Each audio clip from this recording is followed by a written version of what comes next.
Namaste. I'm Swati Singhania, and today we are going to very briefly and quickly talk about current ratio. What is current ratio? Why is it important? How is it calculated? And what are the negatives of current ratio? So if you think these questions really excite you, let's start going. But before that, do not forget to like, subscribe, and share our channel with your friends and family. So should we start going? So let's first understand what is current ratio. Current ratio is one of the liquidity ratios. What does it mean? It basically means that how much of current assets you have to cover your current liabilities. This ratio is mostly looked at by bankers, it is looked at people who are giving you loans and also people who are judging your balance sheet. And also for that matter, as owners, you should have a look at it too. Current ratio basically means that in times of stress, how much of extra buffer you have in your assets which can cover over the liabilities that you may have.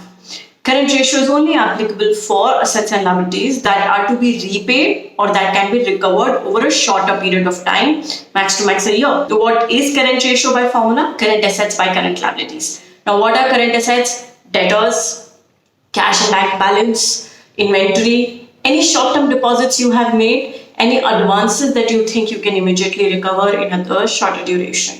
These are top 5-6 things that are important for current assets. So what is current liabilities? Current liabilities largely comprise of liabilities that you have to pay in the shorter duration. So it will include creditors, the most important thing. And secondly, it mostly includes the liabilities that you may have to pay in the next few months. So rent payable, salary payable, even if you have any taxation that needs to be paid. So TDS payable, all these things are a part of current liability. The higher the current asset, the better it is when it comes to the sturdiness of the balance sheet. Now, having said that, there's no universal rule when it comes to current ratio. Now, let's understand things which probably very few people will tell you as to what are the limitations of current assets.